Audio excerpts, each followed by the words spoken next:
প্রধানমন্ত্রীর পদে একজন ব্যক্তির সর্বোচ্চ ১০ বছর থাকার প্রস্তাব বিএনপির। শর্ত সাপেক্ষে একমত হওয়াকে ইতিবাচক বলছেন রাজনৈতিক বিশ্লেষকেরা। বুধবার ঐকমত্য কমিশনের বৈঠকে এই বিষয়ে একমত হয় বিএনপি। বিশ্লেষকেরা বলছেন, শুধু প্রধানমন্ত্রী নয়, তৃণমূল থেকে সব পদেই ক্ষমতার মেয়াদ ১০ বছরের বেশি হওয়া উচিত নয়।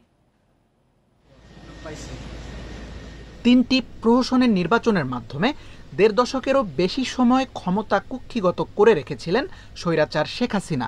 জুলাই অভ্যুত্থানে তার পতন না হলে ক্ষমতার পালাবদল হয়তো স্বপ্নই থেকে যেত। প্রজন্মের পর প্রজন্ম দেশের শীর্ষপদ ধরে রাখার যে অস্বাভাবিক প্রবণতা, তা থেকে বেরিয়ে আসতেই প্রধানমন্ত্রী পদে একজনের সর্বোচ্চ মেয়াদ নির্দিষ্ট করতে চায় ঐকমত্য কমিশন। তাই পরিবার কেন্দ্রিক ক্ষমতা চর্চা এবার বিলীন হবে মনে করেন বিশ্লেষকরা। দলের যে কমিটিগুলো আছে সেখানেও যদি আপনি এটা ইমপ্লিমেন্ট না করেন, ব্যক্তিটা উপরের সিঁড়িতে উঠবে কী করে?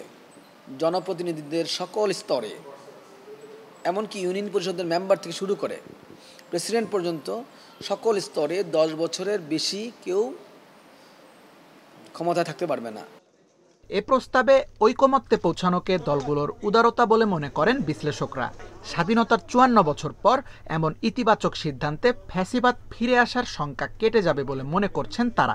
বংশ পরম্পরায় বছর পর বছর, যুগের পর যুগ ধরে একজনই রাষ্ট্র ক্ষমতায় থাকতেন বা একজনই প্রধানমন্ত্রী হতেন, বা এই যে বিষয়গুলো এখন মানুষ চিন্তা করছেন এবং পলিটিক্যাল পার্টিগুলো তারা তাদের জায়গা থেকে সরে আসছে এবং সরে এসে তারা চিন্তা ভাবনা করছেন যে কিভাবে শেখ হাসিনার মতো একটি ফ্যাসিবাদ সরকার যাতে আর প্রতিষ্ঠিত না হয়। শুধু প্রধানমন্ত্রীর মেয়াদ নয়, সব ইতিবাচক বিষয়েই রাজনৈতিক দলগুলোর ঐকমত্য জনমনে স্বস্তি ফেরাবে প্রত্যাশা বিশ্লেষকদের।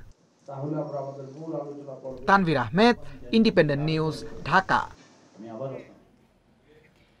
প্রধানমন্ত্রী পদে এক ব্যক্তি ১০ বছরের বেশি থাকবেন না, এ প্রস্তাবে একমত বিএনপি সহ সব দল। তবে বিএনপি আলাদা শর্ত দিয়ে বলেছে, সাংবিধানিক কাউন্সিল বা এমন কোনো সংস্থা হলে এই সিদ্ধান্তে একমত থাকবে না তারা। বুধবার ঐকমত্য কমিশনের ৬ষ্ঠ দিনের আলোচনায় দলটি আরও বলেছে, এক ব্যক্তি স্বৈরাচার হওয়ায় প্রধানমন্ত্রী নির্বাহী ক্ষমতা কমানোর মানে নেই।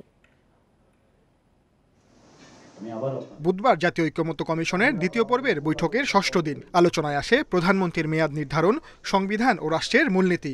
অংশ নেয় বিএনপি, জামায়াত, এনসিপি সহ বিভিন্ন রাজনৈতিক দলের প্রতিনিধিরা। বৈঠকে জাতীয় সাংবিধানিক কাউন্সিলের বদলে সাংবিধানিক ও সংবিধিবদ্ধ কমিটির প্রস্তাব এসেছে বলে জানান ঐকমত্য কমিশনের সহসভাপতি। বিভিন্ন দলের পক্ষ থেকে যে সমস্ত মতামত দেওয়া হয়েছিল তার ভিত্তিতে জাতীয় ঐকমত্য কমিশন এনসিসির প্রস্তাব সংশোধন করেছে, পরিবর্তন করেছে। এনসিসির পরিবর্তে সাংবিধানিক ও সংবিধিবদ্ধ প্রতিষ্ঠানের নিয়োগ কমিটির কথা বলা হয়েছে। এটি এনসিসির পরিবর্তে একটি কাঠামো হিসেবে প্রস্তাব করা হয়েছে। রাষ্ট্র পরিচালনায় এক ব্যক্তির ক্ষমতা বা ফ্যাসিবাদের বিকাশ যেন না হয়, তার জন্য সাংবিধানিক ও সংবিধিবদ্ধ কমিটি গঠনে একমত অধিকাংশ দল। সাংবিধানিক ও সংবিধিবদ্ধ প্রতিষ্ঠানের নিয়োগ কমিটি গঠনের প্রস্তাব দিয়েছেন এবং আজকের এই প্রস্তাবেও বিএনপি সহ কয়েকটা দল বাদে অধিকাংশ দলই এ ব্যাপারে ঐকমত পোষণ করেছেন। এই কমিটিকে জনপ্রত্যাশা উল্লেখ করে তা চূড়ান্তে বিএনপিকে পাশে চায় এনসিপি। সকলে এটা চাওয়ার জায়গা, সে জায়গায় বিএনপি বা তার সমমনা যে দলগুলো এই কনসেপ্টের বিপক্ষে অবস্থান নিয়েছেন। আমাদের আহ্বান থাকবে গণতান্ত্রিক পরিবেশকে নিশ্চিত করতে বিএনপি এবং সমমনা দল যেগুলো আছে তারা যেন এনসিসির বিষয়ে, অর্থাৎ সাংবিধানিক এবং সংবিধিবদ্ধ প্রতিষ্ঠানগুলোতে নিয়োগ কমিটির বিষয়ে তারা যেন ইতিবাচক সিদ্ধান্ত গ্রহণ করেন। প্রধানমন্ত্রীর মেয়াদ ১০ বছর করার বিষয়ে বিএনপি রাজি, তবে শর্ত সাপেক্ষে। ১০ বছরের বেশি কোনো ব্যক্তি প্রধানমন্ত্রী থাকতে পারবেন না, এই বিষয়ে আমরা একমত। তবে এই জাতীয় সংস্থাগুলো এনসিসি বা সাংবিধানিক নিয়োগ কমিটি, এই জাতীয় সংস্থাগুলো যদি দিয়ে নির্বাহী বিভাগের সমস্ত কর্মকাণ্ডকে সমস্ত জায়গায় ইন্টারফেয়ার করার যেখানে সম্ভাবনা থাকে এগুলো করা হয়, তাহলে আমরা সেই প্রস্তাবটা গ্রহণ করতে পারবো না। অন্তর্বর্তী সরকারের নেয়া সংস্কার প্রস্তাব চূড়ান্ত করতে রাজনৈতিক দলের সঙ্গে আলোচনা করছে ঐকমত্য কমিশন। প্রথম ধাপের আলোচনা শেষ হয় ১৯ May. Sajjad Hossain, Independent News, Dhaka. সমাজে ঘৃণা ছড়ায় এমন অপতথ্য মোকাবেলায় সামাজিক যোগাযোগ মাধ্যম ফেসবুকের মালিক মেটাকে আরও কার্যকর ভূমিকা রাখার আহ্বান জানিয়েছেন প্রধান উপদেষ্টা অধ্যাপক মোহাম্মদ ইউনূস। বুধবার সন্ধ্যায় রাষ্ট্রীয় অতিথি ভবন যমুনায় মেটায় এশিয়া প্যাসিফিক অঞ্চলের 2 কর্মকর্তা প্রধান উপদেষ্টার সাথে সাক্ষাৎ করতে গেলে তিনি এই আহ্বান জানান। প্রধান উপদেষ্টা বলেন, বাংলাদেশ ঘনবসতিপূর্ণ, তাই একটি ভুল শব্দ পুরো দেশকে অস্থিতিশীল করতে পারে। এর বিরুদ্ধে লড়াই করার জন্য মেটাকে কার্যকর উপায় খুঁজে বের করতে হবে। এ সময় মেটার কর্মকর্তা সাইমন মিলনার বলেন, মিথ্যা তথ্য প্রতিরোধে তারা অন্তর্বর্তী সরকারের সাথে কাজ করতে প্রস্তুত, বিশেষ করে আসন্ন সাধারণ নির্বাচনের আগে। কয়েকদিন ধরে বিভিন্ন সরকারি সংস্থা এবং মানবাধিকার সংগঠনের সাথে বৈঠক করেছেন বলে জানান তিনি। এছাড়া 5 বছর ধরে বাংলাদেশের জন্য মেটার একটি বিশেষ টিম কাজ করছে বলে উল্লেখ করেন সাইমন। এ সময় তার সাথে ছিলেন মেটার আরেক কর্মকর্তা রুজান সারওয়ার।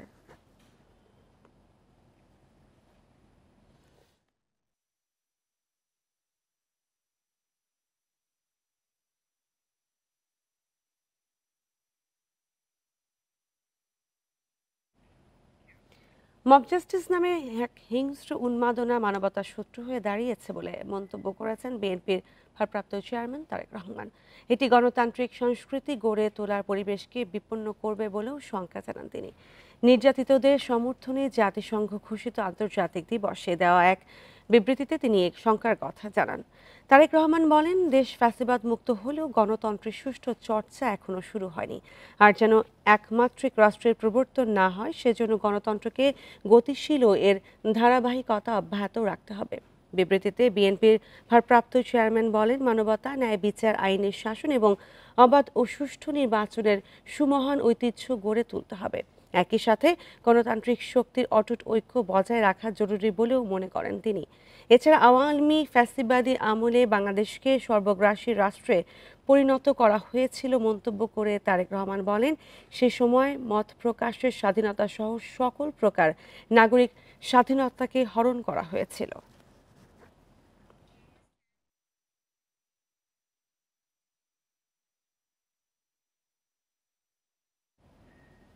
শেখ হাসিনা ফাঁসি চাওয়া আইনজীবীকে তার পক্ষে দেয় বিতর্কের জেরে বাতিল করা হয়েছে আমিনুল গনি টিটোর নিয়োগ। ন্যায় বিচার নিশ্চিত করতে এবং স্বার্থের দ্বন্দ্ব এড়াতে তাকে অব্যাহতির কথা জানিয়েছে ট্রাইব্যুনালের প্রসিকিউশন। তার বদলে আদালত অবমাননা মামলায় শেখ হাসিনার পক্ষে আইনি লড়াইয়ে থাকবেন সাবেক পিপি আমির হোসেন।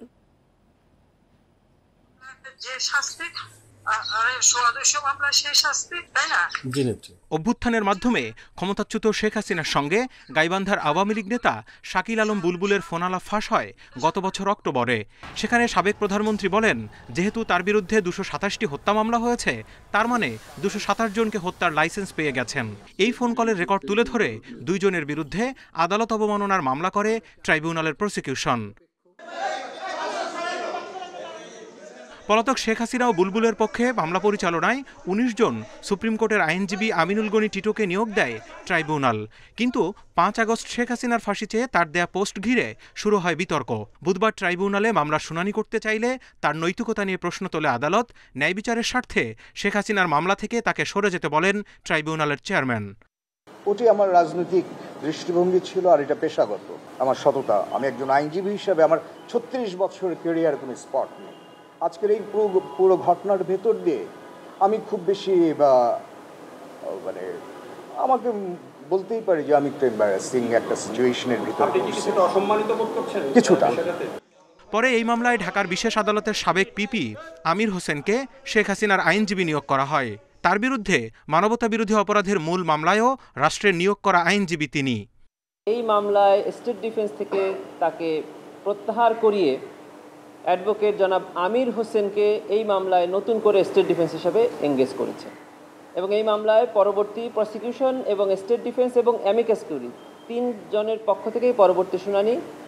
শেখ হাসিনার আদালত অবমাননার মামলায় অ্যামিকাস কিউরি এওয়াই মশিউজ্জামানকে প্রস্তুতির জন্য 1 সপ্তাহ সময় দিয়েছে ট্রাইব্যুনাল। পরবর্তী শুনানি হবে 2রা July. Zahidul Bashar, Independent News, Dhaka.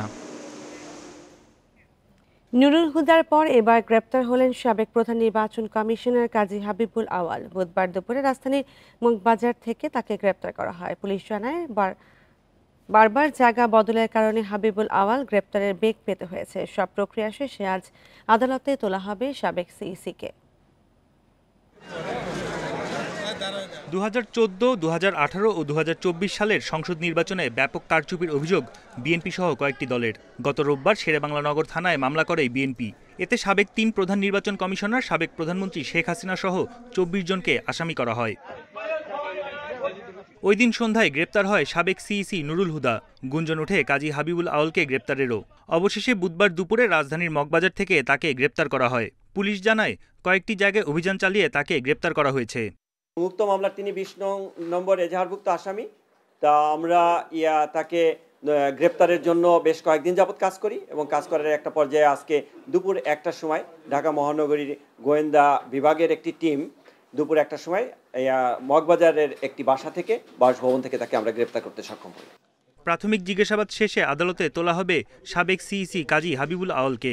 রিমান্ডের আবেদনও করতে পারে পুলিশ।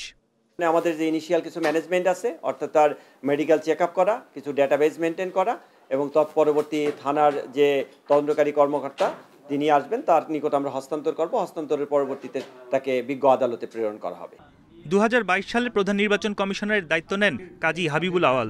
তার অধীনে 2024 সালে অনুষ্ঠিত হয় দ্বাদশ সংসদ নির্বাচন। বন ইবনে কামাল, ইন্ডিপেন্ডেন্ট নিউজ, ঢাকা।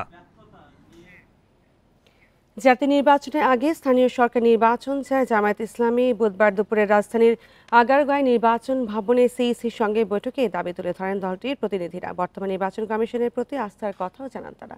তবে মনোনয়ন বাণিজ্য বন্ধ করতে ইসির কাছে সংখ্যানুপাতিক নির্বাচনের প্রস্তাব দিয়েছে জামায়াত নেতারা।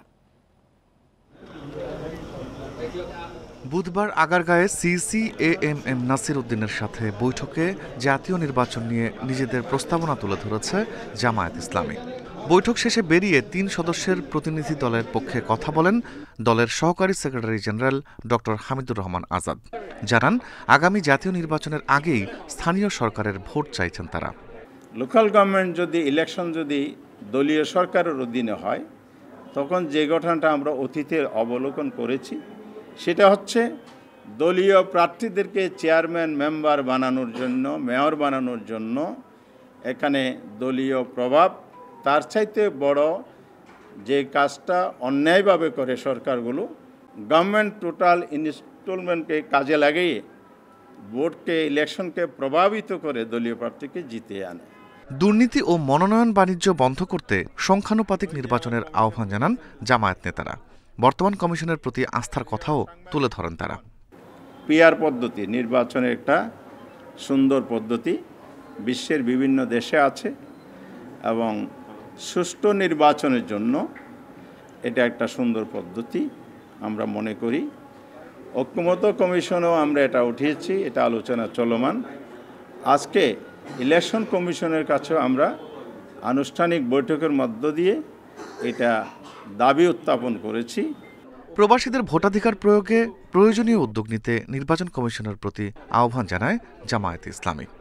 পোস্টাল ভোটার, অনলাইন ভোটার পদ্ধতি যেগুলো আছে এগুলোই আপনারা ভোট গ্রহণের জন্য পদ্ধতি হিসেবে নিতে পারেন। Rifat Alam, Independent News, Dhaka. নগর ভবনে আন্দোলনকারীদের উপর হামলা চালিয়েছে উপদেষ্টা আসিফের ঘনিষ্ঠজনেরা। বিএনপি নেতা ইশরাক হোসেন এই অভিযোগ করেন।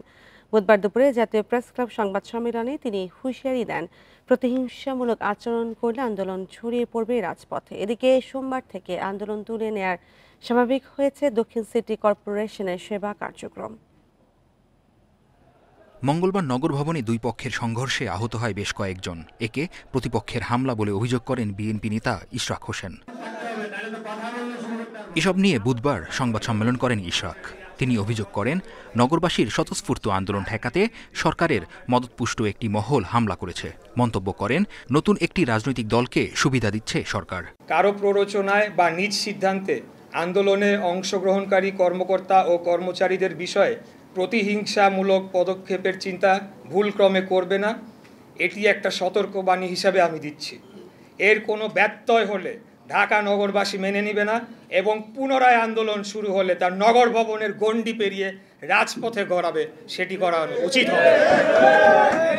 তিনি আরও বলেন, বিএনপির কোনো নেতার ইন্ধনে আন্দোলন চলছে না। এ সময় উপদেষ্টা আসিফের অশালীন বক্তব্যের জন্য ক্ষমা চাইতে বলেন ইশরাক। আমাদের ঢাকা নগরবাসীর স্বতঃস্ফূর্ত এই আন্দোলনকে এইভাবে অপমান করার বিরুদ্ধে তীব্র নিন্দা ও প্রতিবাদ জানাচ্ছি। ঢাকার অধিবাসীদের প্রতি চরম অবমাননাকর এই বক্তব্যের জন্য তাকে ক্ষমা চাওয়ার দাবি জানাচ্ছি। এদিকে আন্দোলন তুলে নেয় দক্ষিণ সিটি কর্পোরেশনের কার্যক্রম স্বাভাবিক হচ্ছে বলে জানান প্রধান নির্বাহী কর্মকর্তা। অফিস রিলেটেড কার্যক্রমে যেভাবে জনগণ চেয়েছে, যখন চেয়েছে, সেটা হয়তো আমরা পারি নাই, তবে আমরা সে সেবাগুলি দিতে সক্ষম হয়েছি এবং এখনও আমরা চালিয়ে যাচ্ছি, অসুবিধা হচ্ছে না।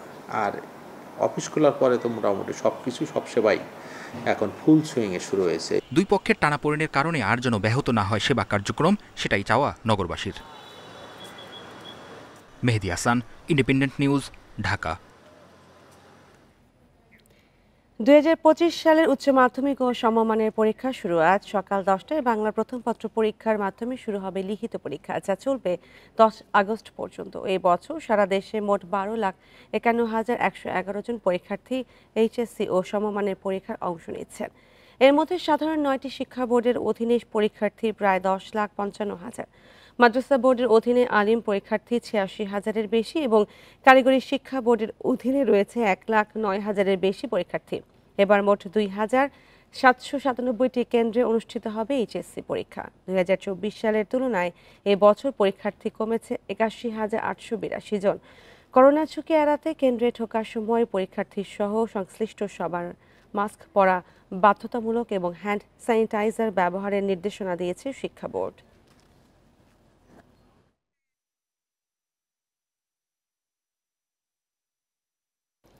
রংপুর এক্সপ্রেস ট্রেনে ধর্ষণের অভিযোগে ডিউটিরত অপারেটর মোহাম্মদ সাইফুল ইসলামকে গ্রেপ্তার করেছে রেল পুলিশ। রাতে কমলাপুর স্টেশনে সংবাদ সম্মেলনে রেলওয়ে স্টেশন থানার অফিসার ইনচার্জ এ তথ্য নিশ্চিত করেন।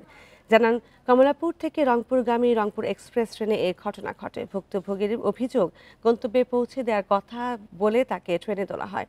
পরে কর্মরত অপারেটর সাইফুল ইসলাম ট্রেনের টয়লেটে ধর্ষণ করে। বিষয়টি ট্রেনের দায়িত্বরত রেলওয়ে পুলিশকে জানালে মোহাম্মদ সাইফুল ইসলামকে গ্রেপ্তার করা হয়। প্রাথমিক জিজ্ঞাসাবাদে ধর্ষণের বিষয়টি সাইফুল ইসলাম স্বীকার করেছেন বলে জানায় পুলিশ। সান্তাহারের আগে ট্রেনটি আর দাঁড়ায়নি, তো সান্তাহার গিয়ে এরা আবার পঞ্চগড় ট্রেনের মাধ্যমে আমাদের এখানে এসে এজাহার দায়ের করেছে। আমরা আইনানুগ ব্যবস্থা গ্রহণ করতেছি। যিনি আসামি সে ওই রংপুর এক্সপ্রেস ট্রেনের পিএ সিস্টেমের অপারেটর। সে ঘটনার বিষয়ে প্রাথমিকভাবে স্বীকার করেছে যে সে এই ঘটনা ঘটিয়েছে। পাইপলাইনে চট্টগ্রাম থেকে ঢাকায় বাণিজ্যিকভাবে জ্বালানি তেল সরবরাহ শুরু হয়েছে। 1,12,00,000 লিটার পরিশোধিত ডিজেল নারায়ণগঞ্জ ডিপোতে পাঠানোর মধ্য দিয়ে কার্যক্রম শুরু করেছে বিপিসি। নৌ ও সড়ক পথের তুলনায় পাইপলাইনে তেল পরিবহন করায় বছরে সাশ্রয় হবে 236 কোটি টাকা। তেল সরবরাহে বাঁচবে সময়, থাকবে না ঝুঁকি। সাধারণত চট্টগ্রামের পতেঙ্গা ডিপো হতে জাহাজে করে নারায়ণগঞ্জের ডিপোতে জ্বালানি তেল সরবরাহ হয়। এছাড়া সড়ক পথেও সরাসরি পরিবহন হয়। এতে খরচ হয় বেশি, সময়ও অপচয় হয়, থাকে ঝুঁকিও। এসব সমস্যা এড়াতে চট্টগ্রাম থেকে ঢাকা 250 কিলোমিটার পাইপলাইন নির্মাণ করে সরকার। রোববার সন্ধ্যায় চট্টগ্রাম থেকে নারায়ণগঞ্জের গোদনাইল ডিপোতে পাইপলাইনে তেল পাঠানোর কার্যক্রম শুরু হয়। সোমবার পর্যন্ত পদ্মাইলের ডিপোতে পাঠানো হয় 66 লাখ লিটার ডিজেল। পদ্মার পর মেঘনায় 70,80,000 লিটার ডিজেল সরবরাহ হয়। এরপর যাবে যমুনা অয়েলের ডিজেল। 65 লক্ষ লিটার তেল পদ্মা অয়েল কোম্পানি থেকে আমাদের গোদনাইলে ওদের যে পদ্মা অয়েল কোম্পানির ডিপো আছে ওখানে পৌঁছে গেছে। আমাদের যে বেগদার ট্যাঙ্ক আছে এখান থেকে ওই ট্যাঙ্ক থেকে তেল নিয়ে পাম্পিং করতেছি এবং সেই পাম্পিং চলতেছে। হ্যাঁ, এবং একটা ট্যাঙ্কে পাম্পিং হয়েছে আর একটা ট্যাঙ্কে পাম্পিং হবে। বছরে 50 লাখ টন জ্বালানি তেল সরবরাহের সক্ষমতা রয়েছে এই পাইপলাইনের। প্রতি বছর প্রকল্প থেকে 236 কোটি টাকা সাশ্রয় হবে বলে মনে করা হচ্ছে। পাইপলাইন সিস্টেমে তেল পরিবহনটা মোর সিকিউরড, এনভায়রনমেন্টাল ফ্রেন্ডলি, আর হচ্ছে এখানে লসটাও মিনিমাম, আর এই পদ্ধতিটা হচ্ছে কস্ট ইফেক্টিভ।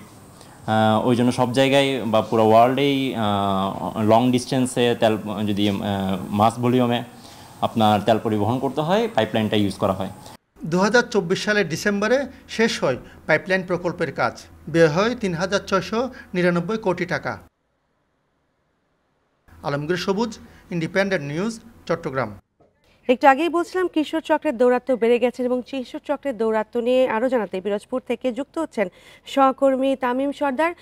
তামিম, পিরোজপুরে কিশোর চক্রের অপরাধে যাদের বিরুদ্ধে পৃষ্ঠপোষকতার অভিযোগ আছে তাদের বিরুদ্ধে ব্যবস্থা নেওয়া যাচ্ছে না কেন? আমি আসি পিরোজপুরের পৌর এলাকার একটি বসার যে একটি জায়গা, এটি হচ্ছে পিরোজপুরের রিজার্ভ পুকুর পাড়ে।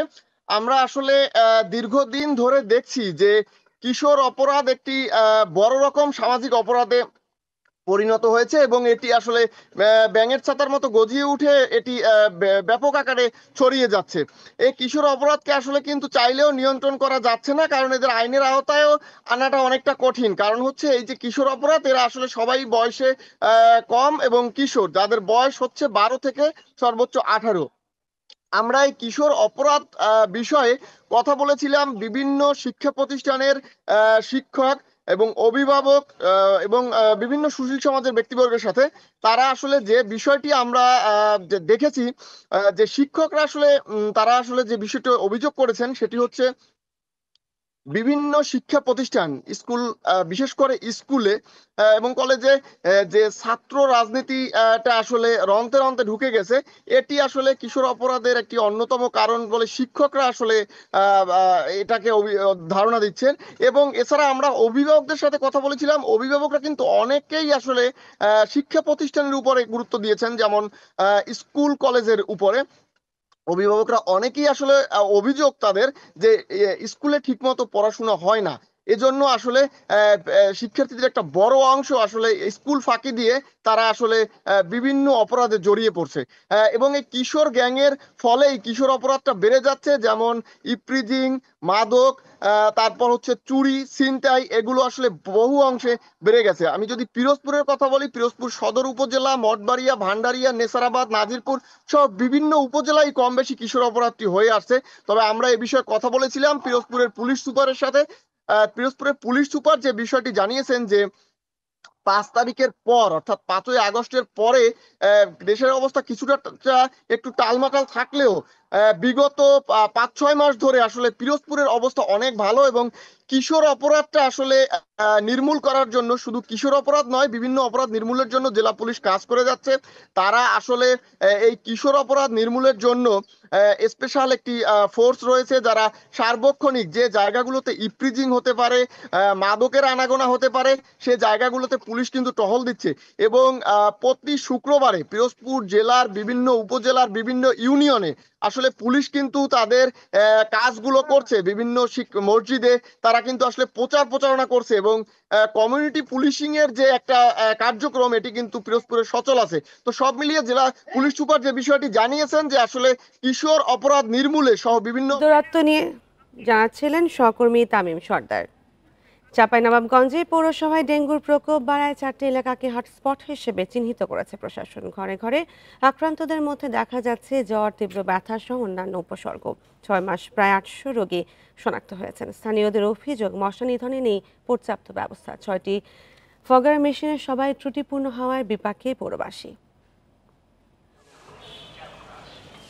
চাঁপাইনবাবগঞ্জে জানুয়ারি থেকে জুন পর্যন্ত ডেঙ্গুতে আক্রান্ত হয়েছেন 791 জন। এর মধ্যে চলতি মাসের 25 জুন পর্যন্ত আক্রান্ত 5 শতাধিক। বালুবাগান, মিস্ত্রিপাড়া, শিবতলা ও পিটিআই এলাকায় প্রকোপ বেশি হওয়ায় ডেঙ্গুর হটস্পট হিসেবে চিহ্নিত করেছে পৌর কর্তৃপক্ষ। এসব এলাকায় আক্রান্তরা জ্বরসহ নানা উপসর্গ নিয়ে চিকিৎসা নিতে আসছেন, তবে অনেকে যাচ্ছেন না হাসপাতালে। সবার মশার নির্ধারিত কর্মসূচি হালকা পাতলা করে ওরাও যে ধোঁয়া দিয়ে যাচ্ছে, হ্যাঁ, কিন্তু সে ধোঁয়াতে কাজ হচ্ছে কি হচ্ছে না। চরম আকারের আমাদের এলাকার অবস্থার খুব করণীয়, বিশেষ করে এই গরিব মানুষের হেবি শোচনীয় অবস্থা, মেডিকেল জায়গা পাওয়া যায় না। চিহ্নিত এলাকাগুলোতে দিনে 2 বার মশার ওষুধ ছিটানোর পরামর্শ দেয়া হচ্ছে। পাশাপাশি বাসিন্দাদের সচেতন করতে চালানো হচ্ছে প্রচারণা। ফগার মেশিনও দিয়ে মশক নিধন যে কীটনাশক, সেটা কিন্তু তারা স্প্রে করছে এবং সেটা নিয়মিত 2 বেলা করে স্প্রে করার ডিসিশন আছে আমাদের সেই মিটিংয়ে। তো সেই কর্মকাণ্ডগুলো চলছে। পৌর কর্তৃপক্ষের দাবি, নানা সীমাবদ্ধতার কারণে মশা নিয়ন্ত্রণে বেগ পেতে হচ্ছে তাদের। দীর্ঘদিনের পুরনো 6টি ফগার মেশিন দিয়ে চলছে ঘনবসতিপূর্ণ এলাকাগুলোতে মশা নিধন কর্মসূচি। ফগার মেশিনগুলো আমাদের একটু ঘাটতি আছে, কারণ আগে যে মেশিনগুলো ছিল বেশ কয়েকটা মেশিন নষ্ট, এখন বর্তমানে 6টা-7টা মেশিন কাজ করছে। এই মেশিনগুলো দীর্ঘক্ষণ চালানো যায় না, গরম হয়ে যায় সাইলেন্সার পাইপটা, তখন আমরা কাজ করতে হয়, তখন একটু রেস্ট দিতে হয়, এইভাবে বিরতির মাধ্যমে কাজটা করতে হয়। পৌর এলাকায় মোট বাসিন্দা 2,60,000-এর বেশি। প্রতিদিনই বাড়ছে ডেঙ্গুতে আক্রান্তের সংখ্যা। Independent news. সারা দেশে ডেঙ্গু প্রকোপ বেড়ে গেছে। ডেঙ্গু পরিস্থিতি নিয়ে জানাতে চাঁপাইনবাবগঞ্জ থেকে জানাবেন সহকর্মী ফয়সাল মাহমুদ। ফয়সাল, চাঁপাইনবাবগঞ্জে ডেঙ্গুর এমন প্রকোপ বাড়ার কোনো কারণ চিহ্নিত হয়েছে কিনা, আর হটস্পটগুলোর বিষয়ে কি পদক্ষেপ নেওয়া হয়েছে? আসলে ঈদের আগে থেকে আসলে চাঁপাইনবাবগঞ্জে ডেঙ্গুর প্রকোপ শুরু হয় এবং ঈদের পরে আসলে এই শনাক্তের হারটি অনেক বেড়ে যায়। স্বাস্থ্য বিভাগের পক্ষ থেকে যেটি বলা হচ্ছে যে ঈদের সময় যে ঢাকা বা বাইরে থেকে যে মানুষগুলো এসেছিলেন ঈদ করতে, তাদের মাধ্যমেই হয়তো ডেঙ্গুর সংক্রমণটা বেড়ে গেছে, এমনটি তারা ধারণা করছেন। আর ডেঙ্গুর প্রকোপ যে এলাকাটি, মূলত স্বাস্থ্য বিভাগের পক্ষ থেকে যেটি আমাদেরকে জানানো হয়েছে যে চাঁপাইনবাবগঞ্জ পৌর এলাকার বেশ কয়েকটি এলাকাতে আসলে ডেঙ্গুর এই প্রকোপটি দেখা দিয়েছে। এর মধ্যে পৌরসভার খুব কাছাকাছি বালুগ্রাম, পিটিআই, উদয় সংঘের মোড়, নিমতলা, এই সব এলাকাগুলোতে আসলে ডেঙ্গু রোগী সবচেয়ে বেশি শনাক্ত হচ্ছে। আমরা এমনটাই দেখছি। আমরা এসব এলাকাগুলোতে ঘুরে দেখেছি এবং স্থানীয়দের সঙ্গে কথা বলে যেটি জেনেছি যে এসব এলাকার আসলে বাড়িতে বাড়িতে আসলে জ্বর সহ অন্যান্য ডেঙ্গুর উপসর্গ নিয়ে মানুষ অসুস্থ রয়েছেন, রোগী রয়েছেন। অনেকেই হাসপাতালে যাচ্ছেন, আবার অনেকে বাড়িতে থেকেই চিকিৎসা নিচ্ছেন। একরকম ভয়াবহ পরিস্থিতির কথাই আমাদেরকে বলছেন স্থানীয়রা। তারা যেটা বলছেন যে এমন কোনো বাড়ি নেই যেখানে আসলে ডেঙ্গু আক্রান্ত রোগী পাওয়া যাবে না। আমরাও দেখেছি এমন বাড়িগুলো দেখেছি যেখানে হয়তো এক বাড়িতে 11 জন সদস্য, সেখানে 8 জনই ডেঙ্গু জ্বরে আক্রান্ত আছে, এমন পরিবারও আমরা দেখেছি। কোনো কোনো পরিবারে আসলে সবাই ডেঙ্গুতে আক্রান্ত হয়েছেন, এমনও দেখছি। এমন পরিস্থিতিতে আসলে স্বাস্থ্য বিভাগ বলছে যে এইসব এলাকাগুলোতে বিশেষ নজরদারি, বিশেষ করে হচ্ছে যে মশা নিধনে আসলে যে কার্যকর পদক্ষেপগুলো সেগুলো নেওয়া এবং সচেতনতার কোনো বিকল্প নাই। এই সচেতনতা নিয়ে আসলে প্রচারণা চালানো হচ্ছে, বিভিন্ন কার্যক্রম চালানো হচ্ছে। তবে সবচেয়ে আসলে যে বিষয়টি উঠে আসছে যে এই মশা নিধনে আসলে পৌরসভার যে কার্যক্রম সেটি আসলে আশানুরূপ হচ্ছে না, এমনটাই অভিযোগ করছেন স্থানীয়রা। তারা যেটা বলছেন যে এরকম বিশেষ পরিস্থিতিতে আসলে যে ধরনের কার্যক্রম চালানো উচিত বা যেভাবে বিশেষ দৃষ্টি দেওয়া উচিত পৌরসভার পরিষ্কার পরিচ্ছন্নতা কার্যক্রমে, সেটি পৌরসভা চালাতে পারছে না।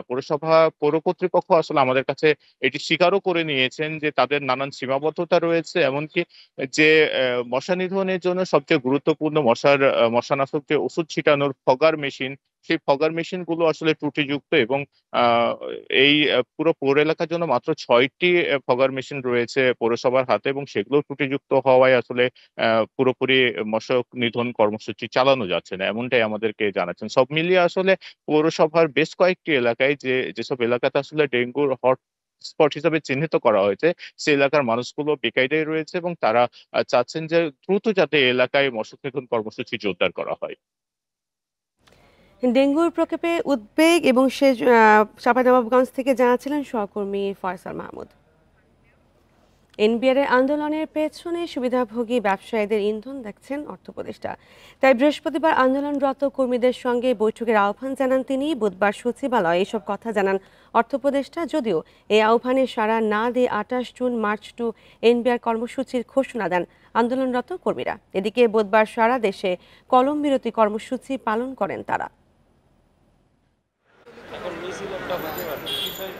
এনবিআরকে বিলুপ্ত করে অধ্যাদেশ জারির পর থেকে এনবিআর সংস্কার ঐক্য পরিষদের ব্যানারে নানা কর্মসূচি পালন করে আসছেন কর্মীরা।